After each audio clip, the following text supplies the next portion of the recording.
Can you imagine your own mother tearing you down, publicly, on the biggest day of your life?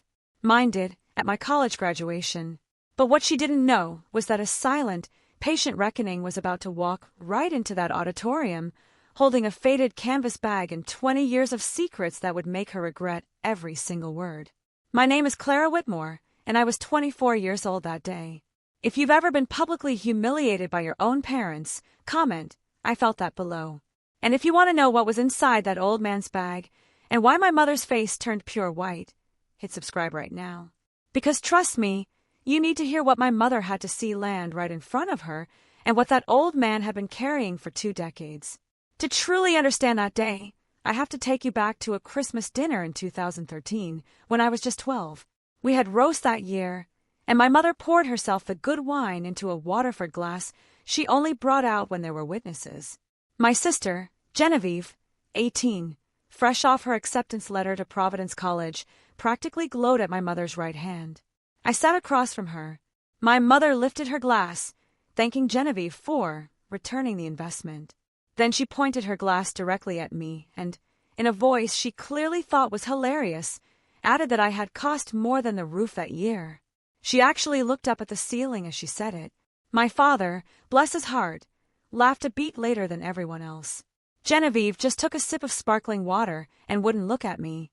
I remember reaching for the small, crooked clay bird I'd made in school, one wing shorter than the other, which I'd carefully hung on the tree. I'd thought about it for weeks. Later that evening, Genevieve knocked it off the branch. "Oops," she said, stepping over the pieces. My father, he left the dining room during dessert. He went out to the front porch and stayed there for 20 minutes. When he came back, his eyes were red. My mother didn't ask why. She just poured herself more wine and said, "Douglas, you missed the story about Clara's math grade. I think about that Christmas often. Not because it was the worst moment of my childhood, it was actually one of the average ones. It was the temperature we lived at. Every year, for as long as I can remember, my mother had a specific way of talking about me. She never called me the daughter she was proud of. She called me the daughter she was raising.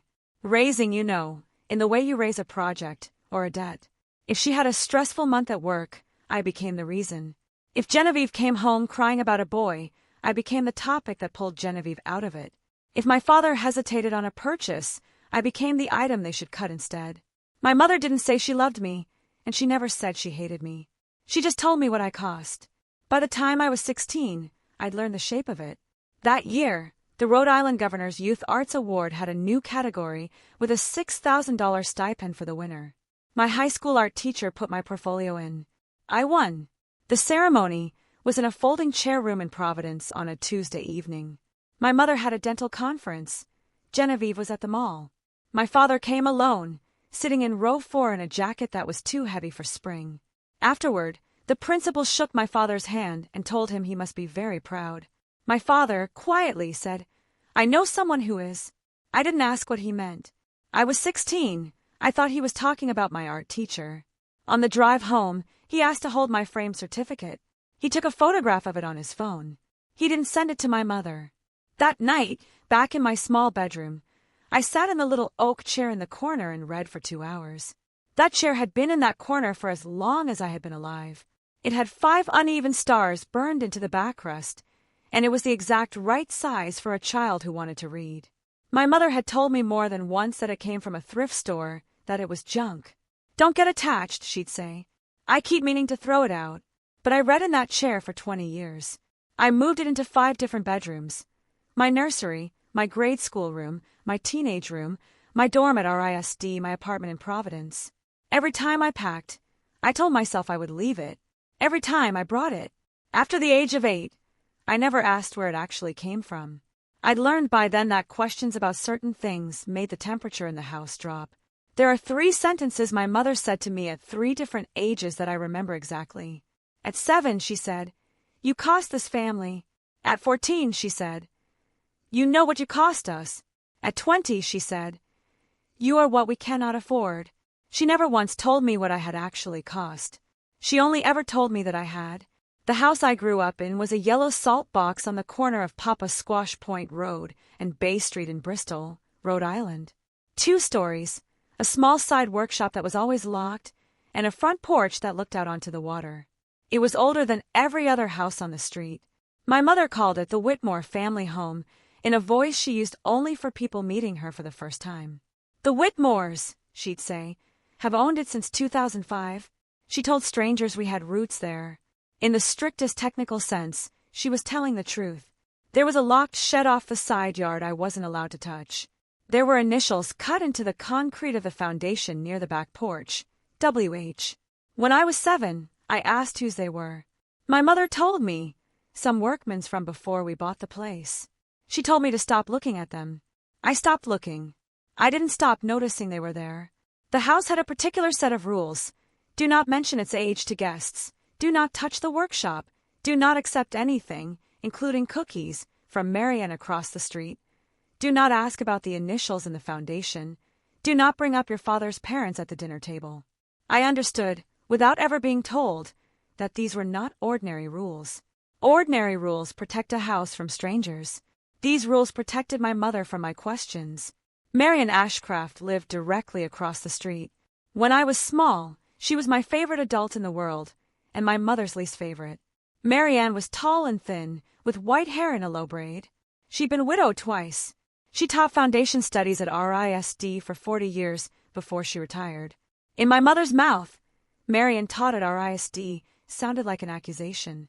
Marianne had 2 blueberry bushes in her front yard, planted long before I was born. She baked pies with them every August. She had a hand-bound Rolodex on her kitchen counter that I could see from my bedroom window. She had a rotary phone that still rang. Marianne asked me small questions at odd intervals. She'd call across the fence. "Your bus gets in at 4:02 on Fridays, doesn't it, honey?" She'd say, "I saw the light on in your bedroom last night. Were you reading late?" She'd ask what time I planned to be home from RISD for winter break. She kept a mental record of my life. I didn't, as a child, find this strange. I thought it was what neighbors did. My mother did not. I was 14, on a warm Saturday in April, when Marianne leaned across the fence and told me, without any warm-up, "This house has more history than your mother lets on." I laughed. She did not. She turned and went back inside. I asked my mother about it that night. My mother said Marianne was old. Her memory was going. I shouldn't listen to her. She said it in a way that meant the topic was closed. I closed it, but that spring I noticed something. I noticed that Marianne, when she watered her blueberry bushes, watered them exactly the same way. A small circle around each root, 3 counts of a can, then a step back to look at them. She was not a woman who had lost her memory. She was a woman who repeated the same rituals a person repeats when they have been doing them for 48 years. Later, when I did the math, I realized that if she had planted those bushes when she was 30, she would have planted them the same year the yellow house was built. The workshop I was never allowed to enter had been built by hand, joint by joint. Every hinge on its door had been forged, not bought. I noticed that only at 19, home from RISD for a weekend, walking past it in the rain. I didn't have the word for what a joiner's hand looked like at 19. I do now. That workshop hadn't been built by a workman. It had been built by someone who loved it. I didn't know at 19 that the same someone had built the house. The first time I asked my mother about her father, I was 9. My 4th grade class was making a family tree. I brought home construction paper and crayons and asked her the names of her parents. She wrote down 2 without hesitation, Adele Warren Hollister. Then, underneath in small print, both deceased 1998, and handed the paper back to me. I asked her, in the careful voice I used to ask my mother careful things, if she had loved him. "No," she said, without looking up. I remember thinking, at 9, that this was the answer of someone too tired to explain. I did not think it was the answer of someone who was lying. I finished my tree, put small red X's over their names, and turned it in. My teacher, who had lived in Bristol her whole life, kept me back after class the next Monday. She asked me gently if I knew where my grandfather was buried. I told her St. Mary's Cemetery, because that was what my mother had said. "Are you sure, sweetheart?" she asked. I said I was sure. She let me go. I didn't ask my mother whether we could visit the grave. I already understood that a graveyard was not a place my mother would take me. 6 weeks later, I was helping my mother clean out the sideboard. I opened a photo album, and a Polaroid fell onto my lap. It was a man in his late 40s sitting on a porch, holding a baby in a white sleeper with a small yellow duck. I asked her who it was. She snatched the photo, tore it in half, and threw both halves in the kitchen trash. "A family friend from years ago," she said. "Not important." "He was holding a baby," I said. "Not you," she snapped. "Stop asking." That night, after everyone was asleep, I went back to the kitchen. I found one half of the photo. It was the half with the porch. The porch railing had a specific decorative curl in the wood. It was the same railing as the yellow house I lived in. The other half was gone. My mother had taken it out and destroyed it separately. I put the half I'd found in a book on my shelf. I didn't look at it again for 11 years. I was 20 when a therapist, out of nowhere, asked me about my grandparents. I'd gone to her for anxiety. I told her both were dead. She was very quiet for a long time, and then she said, "When you said your maternal grandfather was dead, your voice went up at the end. Do you know why?" I didn't know. I told her I'd never known him. He died before I was born. She said, "Are you sure that's what your body remembers?" I did not schedule another session. 2 weekends later, I told my mother about the appointment.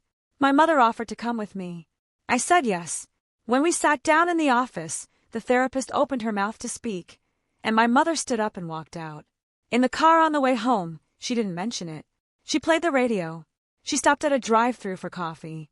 She asked me if I wanted a scone. 6 years later, 3 weeks before my graduation, I was home for a weekend in March. My mother asked me to help her sort the mail. I opened an envelope she'd put aside.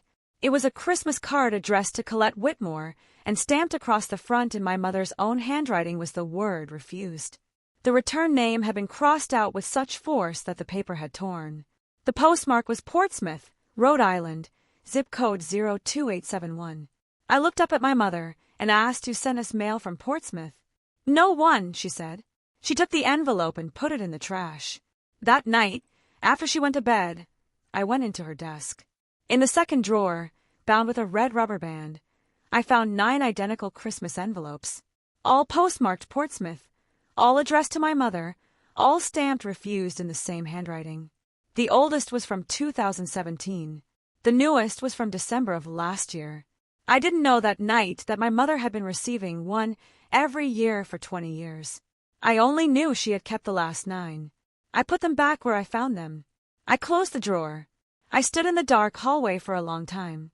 If your mother ever refused a card from someone she was afraid of you meeting, tell me the one thing you found later that made everything make sense. I read every comment. Before I tell you what I did next, I need you to see my sister's wedding. Genevieve got married in August 2019 at the Bristol Yacht Club, 100 yards from the water. She was 24. Her fiancé, Timothy Ellsworth, was 30.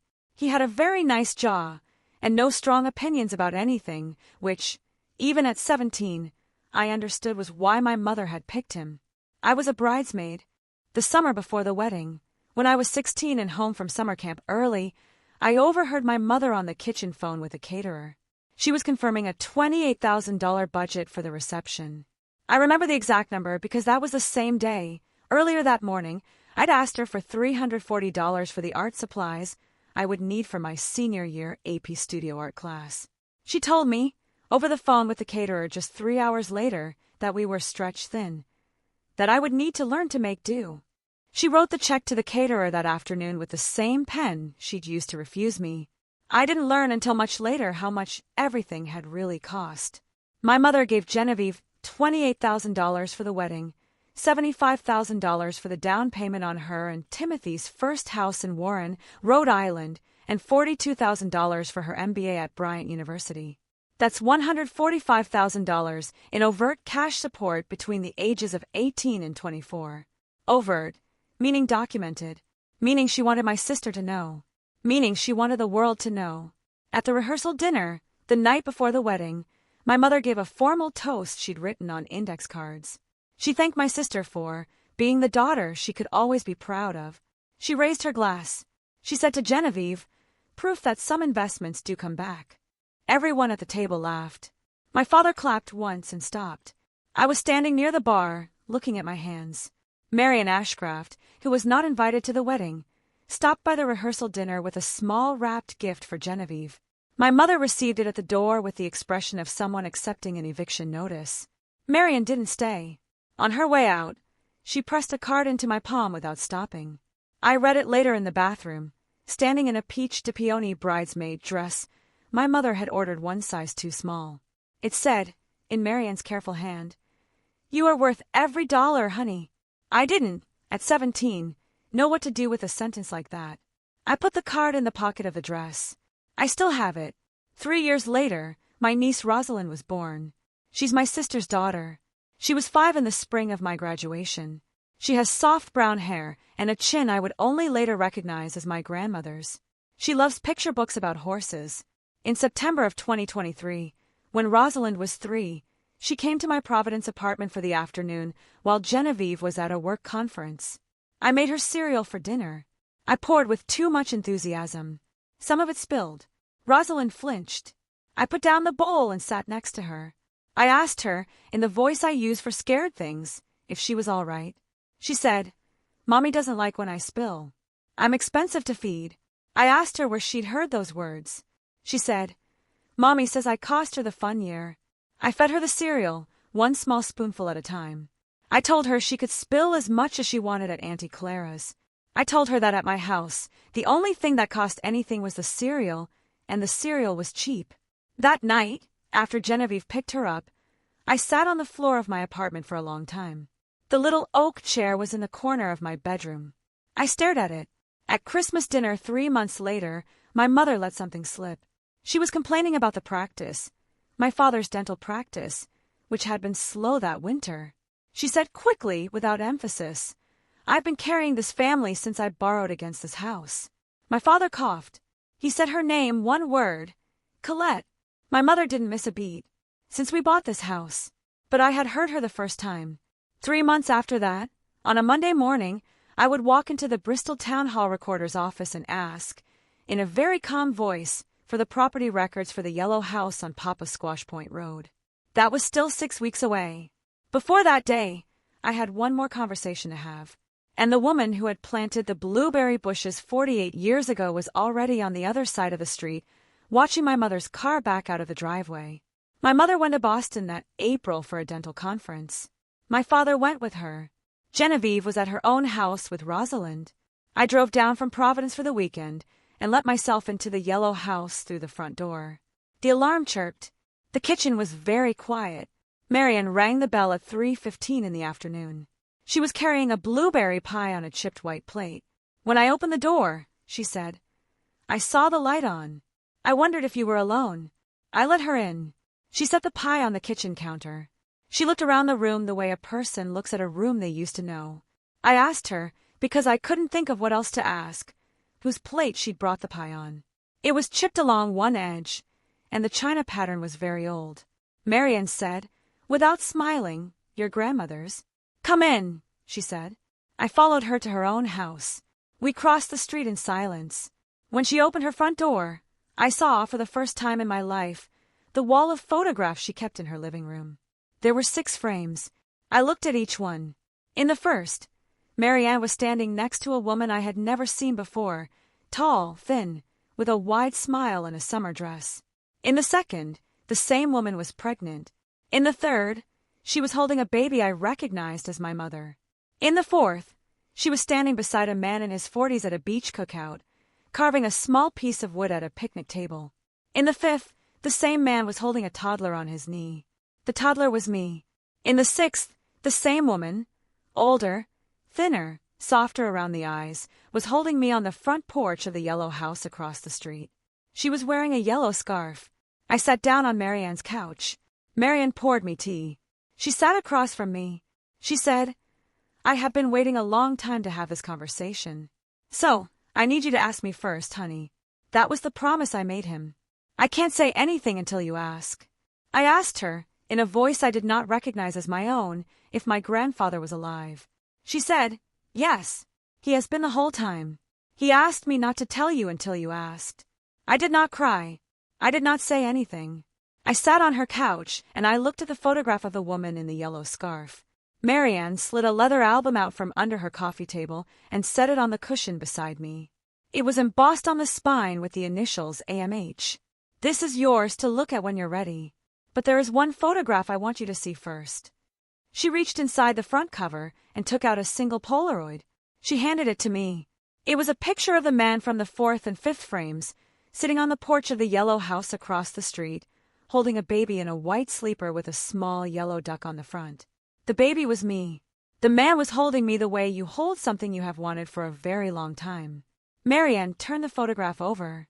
On the back, in careful blue pen, someone had written, "For Ellie, first day home.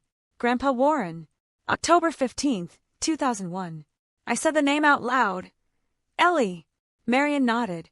He called you that. Your grandmother did, too. Your middle name is Eleanor. That was your grandmother's name. I did not know that my middle name was Eleanor. My mother had never spoken it. My birth certificate said Clara Eleanor Whitmore. But on every form my mother had ever filled out for me, she had written the middle initial as just an E, and I had assumed, because I had no reason not to, that it stood for nothing. I asked Marianne where he was. She unfolded a piece of paper on the coffee table. It was a hand-drawn map. It showed the corner of Papa Squash Point Road, then a route north to Route 114, then east across the Mount Hope Bridge, and then a small dead-end road on the Portsmouth side.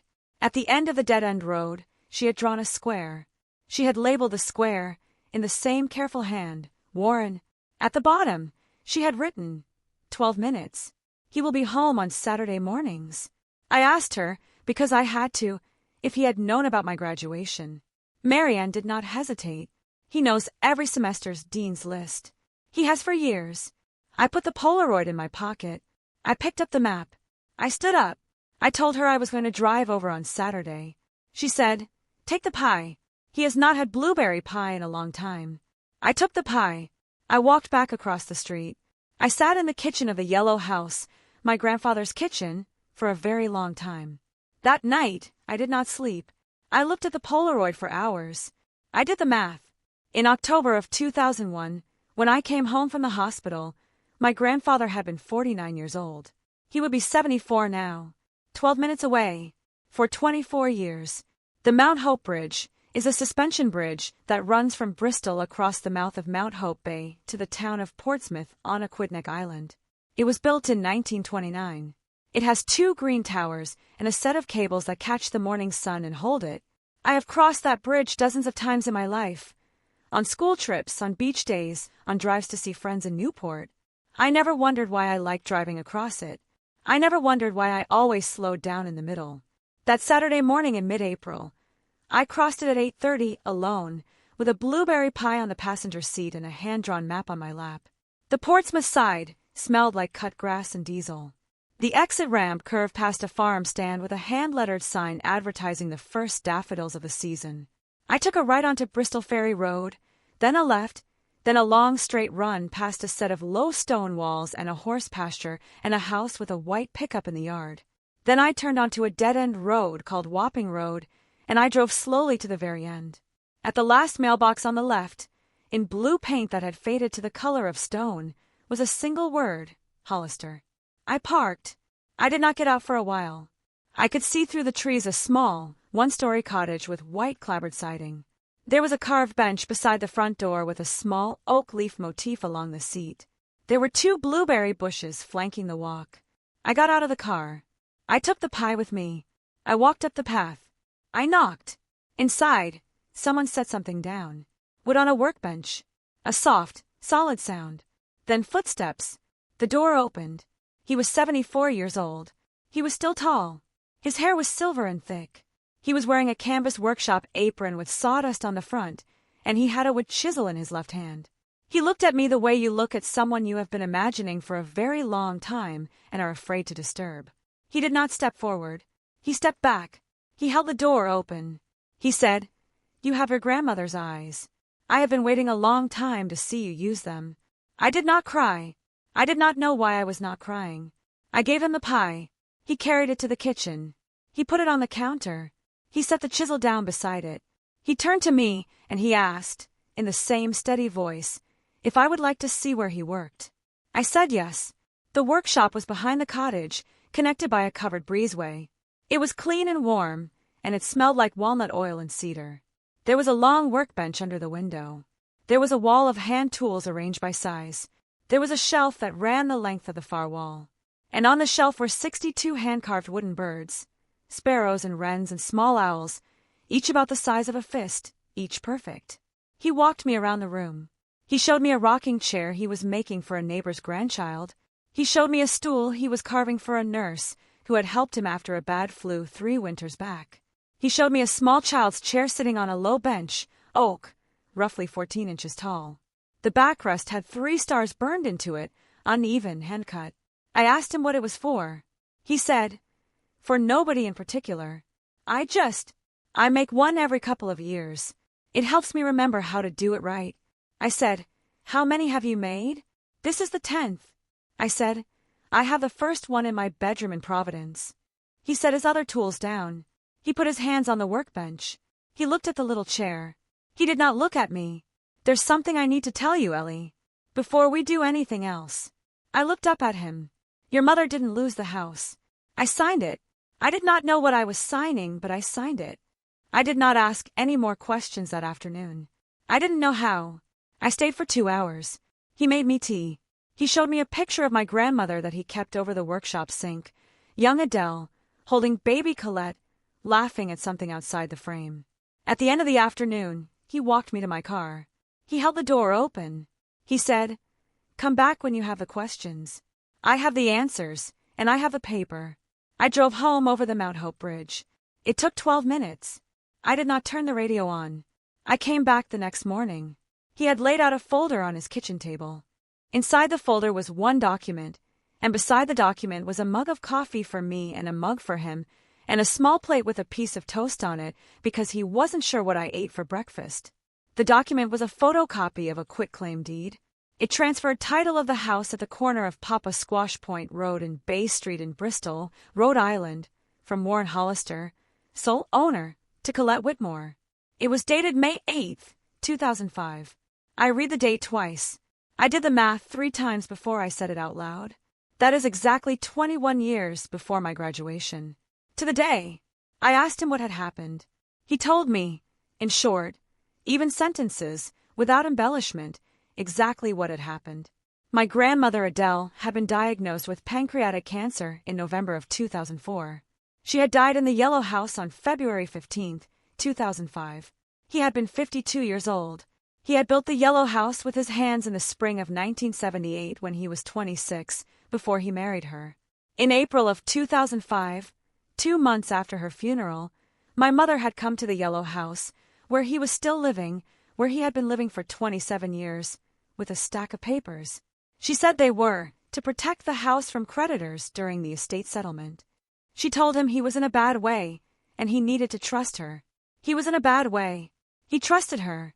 He signed the papers on May 8, 2005, at Bristol Town Hall, in front of a notary named Nathaniel Crowley, who is still the town clerk to this day. He did not read them. He signed where she showed him. In July of 2005, my mother took a home equity loan against the Yellow House for $180,000.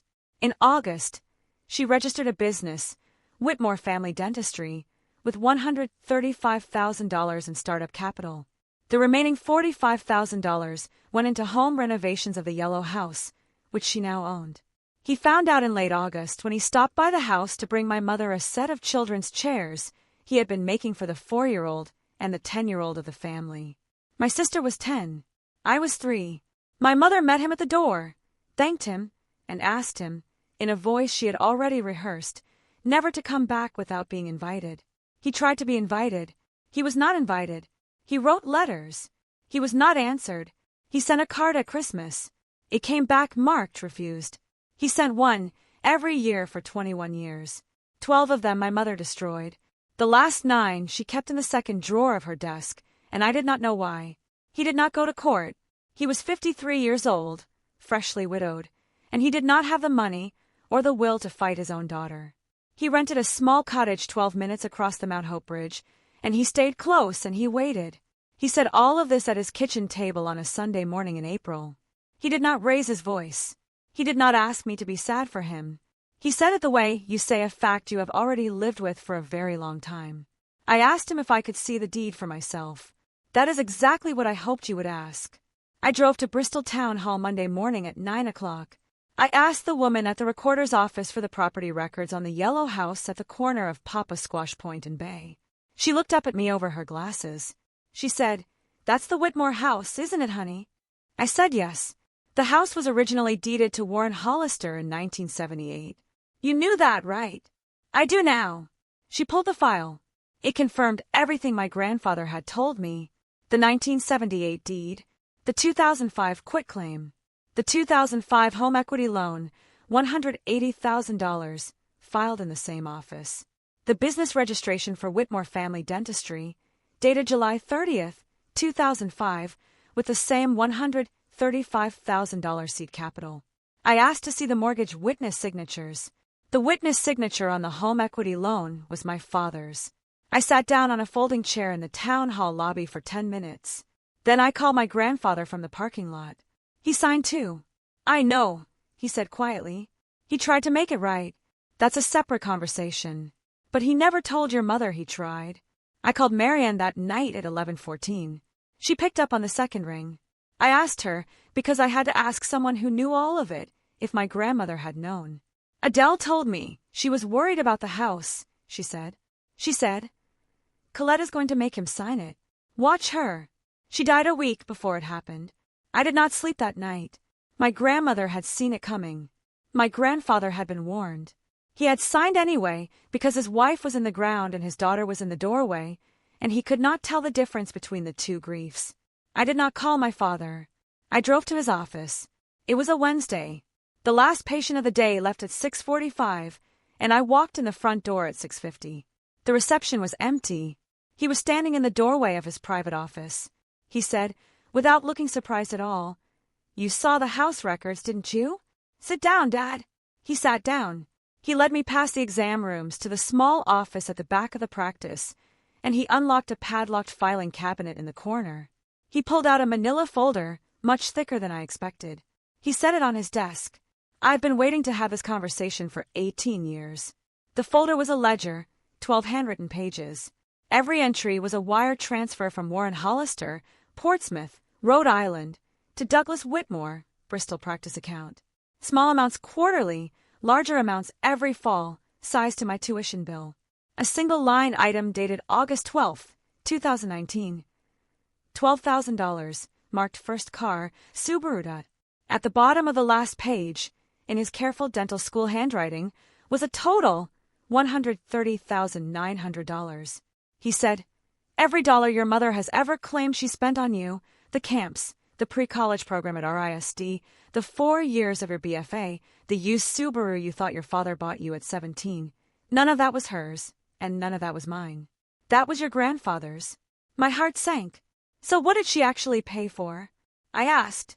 "Groceries, winter coats, the dental care I would have written off anyway.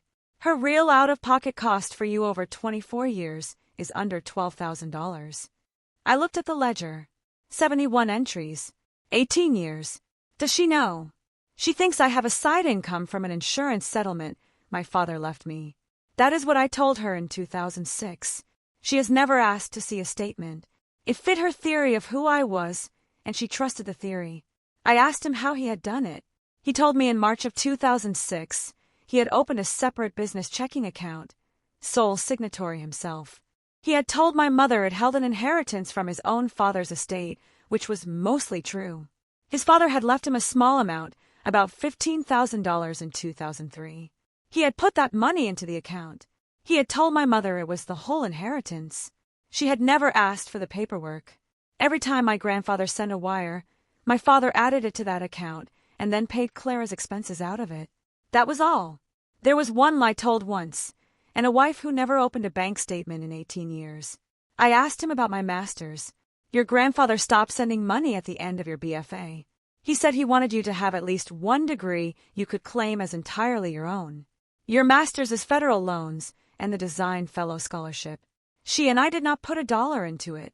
I asked him if Genevieve knew about my grandfather. She has known since she was 11. Your mother slipped once at a dinner, and she did not walk it back. Your sister chose your mother's version. She had reasons, bad reasons, but she chose. He had a framed photograph on his desk. Genevieve, Timothy, Rosalind, my mother, and himself at a 4th of July barbecue. I was not in it. I had not been invited. I asked him what he was going to do at graduation. He asked me to let him tell my mother himself, after the ceremony in private. He said he would move out of the yellow house within a week. He promised. He asked me please not to let it happen in public. I looked at him for a long time. I said, "You mean not in front of the people who will see her the way she has always let them see me?" He did not answer. I picked up the manila folder off his desk. I put it under my arm. I stood up. He did not stop me. In the parking lot, I called my grandfather. I said, "You should be at the ceremony. I don't want to plan anything. I just want you there. Bring the chair. I have been ready for a long time, honey. Bring the receipts, too. And a copy of the deed. I already have all of it in a bag on the workshop bench. I've been putting it in there a little at a time since I was 53. I hung up. I sat in my car in the empty dental parking lot for a long time. I thought about my niece, Rosalind, and about how she had flinched when I poured her cereal too fast. I thought about her 3-year-old voice saying, "I cost her the fun year." I started the car. I drove back to Providence. I had a graduation to prepare for. I woke up at 6:12 in the morning on May 8, 2026. I sat in the little oak chair in the corner of my bedroom in Providence, and I ran my thumb along the 3rd star burned on the backrest. I photographed it. I sent the picture to my grandfather with 2 words, "See you." He replied at 6:14, "I will be there." The main RISD convocation was held that morning at the Rhode Island Convention Center from 10 until noon. I walked. I received a diploma cover with no parchment inside it. Parchment was handed out at each departmental ceremony after lunch. The Interior Studies departmental ceremony was scheduled for 2:30 in the afternoon in the RISD auditorium, combined that year with the furniture design cohort. About 240 guests, 5 rows of upholstered seats, a small dais at the front, a dark wood podium. I arrived at 2:15. I sat in row 2 with my cohort. My parents came in at 2:20 and sat in the 3rd row.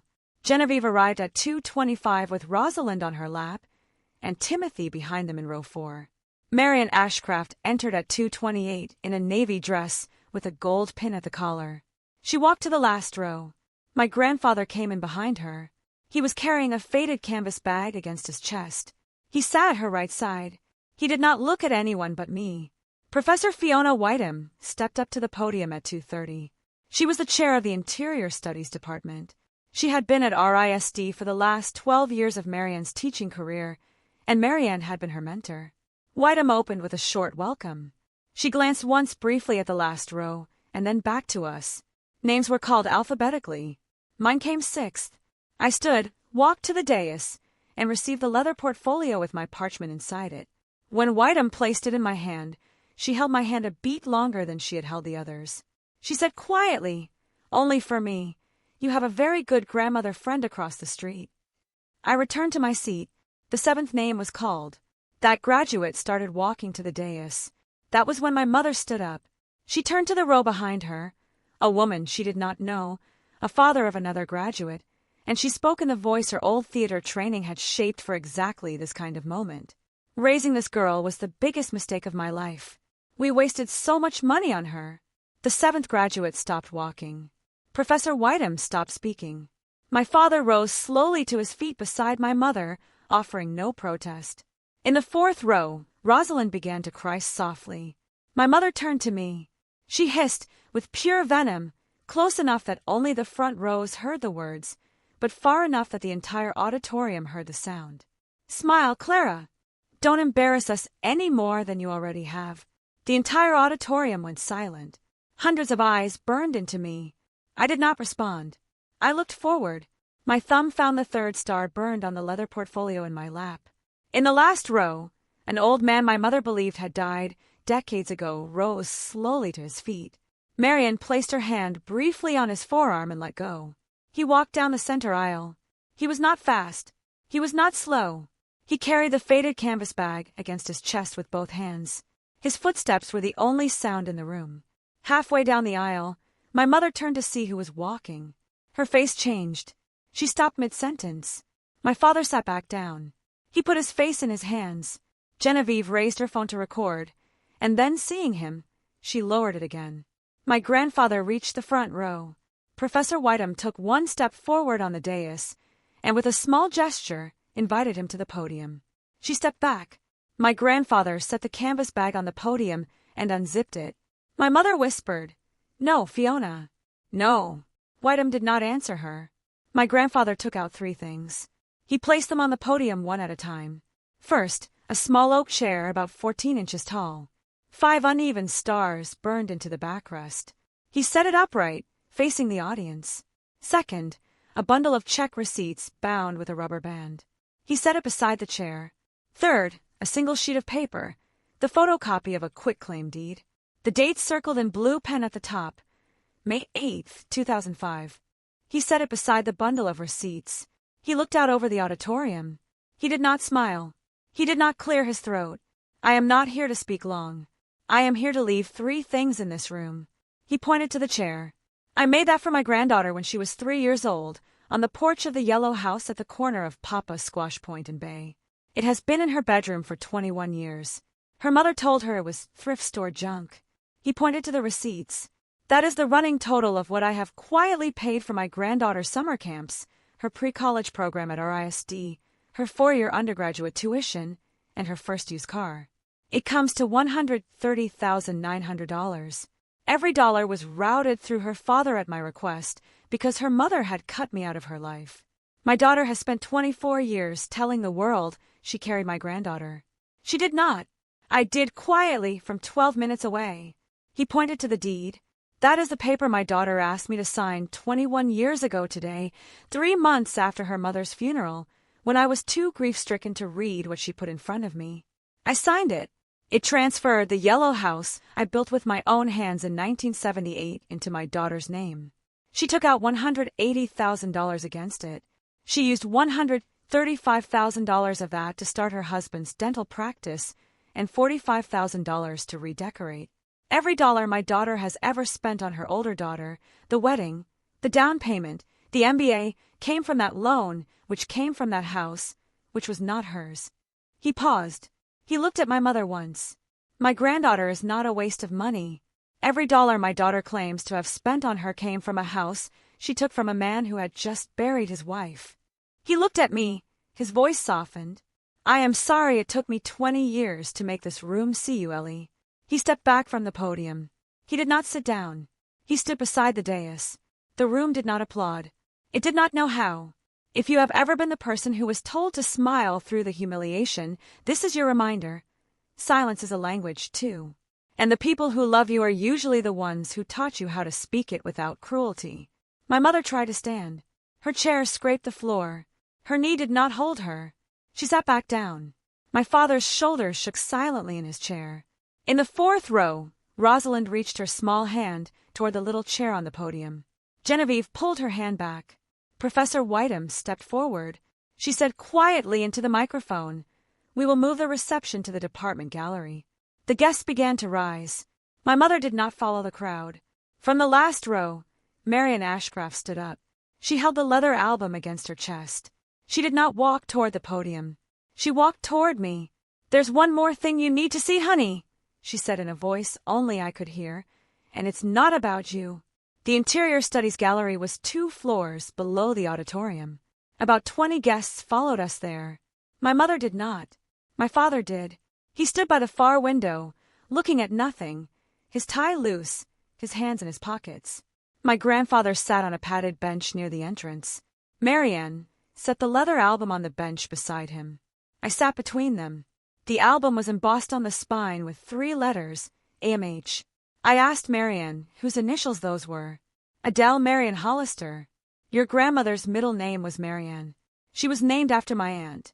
That is how she and I became friends when I moved into the house across from theirs in 1979. I was 29, and I had just been widowed for the first time. I was Marianne to her. She was Adele to me. That is how it started." I opened the album. The first page was the Polaroid I had already seen. "For Ellie, first day home, October 15th, 2001. On the right side page, in my grandfather's handwriting, she has her grandmother's hands. The second page, a photograph of me at 18 walking to the school bus stop on a Friday afternoon. On the right, She wore Adele's yellow scarf today. Someone must have kept it. I put my hand on my throat. I had been wearing a yellow scarf that year, one I had found in the coat closet of the yellow house and taken to college because I liked the way it looked. I had not asked whose it had been. I turned pages. Every one had a photograph on the left, dated in Marianne's careful hand. Every one had a note from my grandfather on the right. Me at 19 on Marianne's porch, laughing at something Marianne had said. She laughs the way Adele did, from the same side of the mouth. Me at 20 in a coat too thin for December. She should have a better coat. I'll tell Douglas. I remembered that Christmas break that my father had shown up unexpectedly with a new wool coat. My mother had asked where the money had come from. My father had said, insurance settlement. She had not asked again. Me at 21, holding my BFA parchment on the RISD lawn. Not one photograph, but four. From 4 different angles. All from the far edge of the lawn. All from behind a tree. I looked up at my grandfather. He said quietly, I was there. I stood behind the willow. I did not want to disturb you. Marianne took the pictures. Marianne said he waited an hour after the ceremony ended before he crossed the bridge back home. I turned pages for a long time. 218 photographs. 6 years. Everyone dated. Everyone commented on. Everyone delivered monthly in a brown padded envelope from Marianne's post office box in Bristol to my grandfather's mailbox at the end of Wapping Road in Portsmouth. I reached the last page. The last photograph was not of me. It was of Rosalind, my 5-year-old niece, standing outside her preschool in Bristol on a Friday afternoon, her small hand curled around the chain-link fence. On the right side page, in Marianne's handwriting, April 17, 2026. She was crying at the fence. Her mother had left 40 minutes earlier than pickup. I closed the album. Marianne did not wait for me to ask. She said, I wasn't going to let it happen twice. My grandfather looked at me. You are going to have to decide about her. Not today, but soon. I am not going to be able to help her the way I helped you. I don't have the years for it. I did not answer him.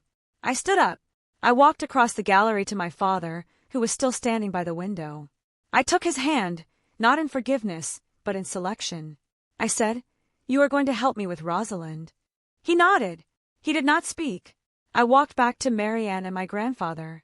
I picked up the leather album. I picked up the little oak chair, which someone had brought down from the auditorium. I picked up my leather portfolio. I tucked the parchment into the crook of my arm. I turned to leave. Genevieve was standing at the gallery door. Clara, where do you think you're going? I did not stop walking. I said, To carry things you never had to. I stepped out of the gallery into the sunlight on Angel Street. I did not look back. I moved into my Providence apartment full-time. I accepted the design firm offer I had already been extended. I turned my bookshelf to face east. I bought a chisel. Every Saturday morning, starting the second weekend of May, I drove across the Mount Hope Bridge to my grandfather's cottage in Portsmouth. It took 12 minutes.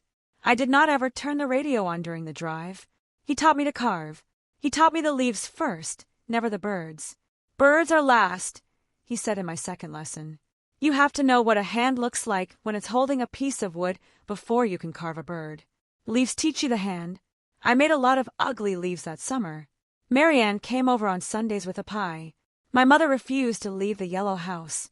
My grandfather told me on our 3rd Saturday morning that he had visited an old friend at the Bristol Bar Association. Rhode Island statute of limitations on real property fraud is 6 years. 21 years passed. The quitclaim is legally untouchable. My grandfather told me this without bitterness. He wanted me to know he had checked.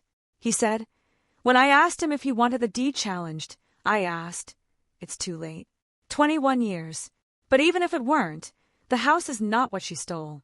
She stole time. That is what I want back from the years I have left. He kept the attorney's note on his refrigerator. It said one line. Statute expired 2011. I'm sorry. Marianne stopped speaking to my mother. My father moved out of the yellow house in the second week of May and rented a small apartment in Barrington. He calls me every Sunday. He does not ask for anything. He asks how the leaves are coming. Genevieve called me twice in May. I did not pick up. In July, my father brought Rosalind to my grandfather's cottage for the first time. Genevieve did not come. Rosalind was 5.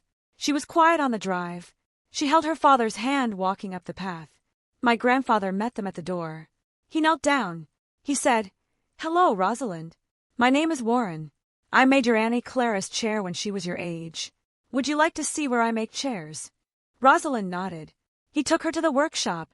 He showed her the 62 birds on the shelf. He asked her which one she liked best. She picked a wren. He set it in her palm. I had been working on the little oak chair for 6 weeks. I had planed the seat and re-inked the 5 uneven stars on the backrest. I had refinished the joints with walnut oil. I had drilled a small brass plate to the underside. The brass plate said, "For Rosalind, carry this forward. Grandpa Warren, summer 2026. I brought the chair to the workshop that afternoon. I set it on the floor. I did not point it out. Rosalind walked past it twice. On the 3rd pass, she stopped. She sat down in it. It fit her the way it had fit me at 3. She looked up at me. "Auntie, is this for me?" I said, "It always was. It just took a while." She asked my grandfather for a story. He sat on the low bench beside her and told her about the wren, about the first wren he had ever tried to carve back when he was 29 and had just built the yellow house, and how badly he had carved it, and how his wife had laughed at him and then put it on the mantel because she loved it anyway. Rosalind sat in the chair with the wren cupped in her hands. She listened. I stepped outside the workshop for a moment. I stood in the driveway. I watched a light breeze move the leaves of the 2 blueberry bushes at the front of the cottage. I thought about the Polaroid I had hung on my apartment wall in June. My grandfather at 49 on the porch of the yellow house, holding me on the day I came home from the hospital. I had put it in a plain wood frame Marion had given me. I thought about my niece and the wren. I thought about my grandmother, whose middle name was mine. My parents were right about one thing. Raising me was expensive. But what they didn't know, what my grandfather knew every one of those 20 years, is that I was never the expense. I was the inheritance. Have you ever had a moment where you realized someone was trying to pass off their own trauma or insecurity onto you? How did you break that cycle? Tell me in the comments below. I'm really interested to hear your stories.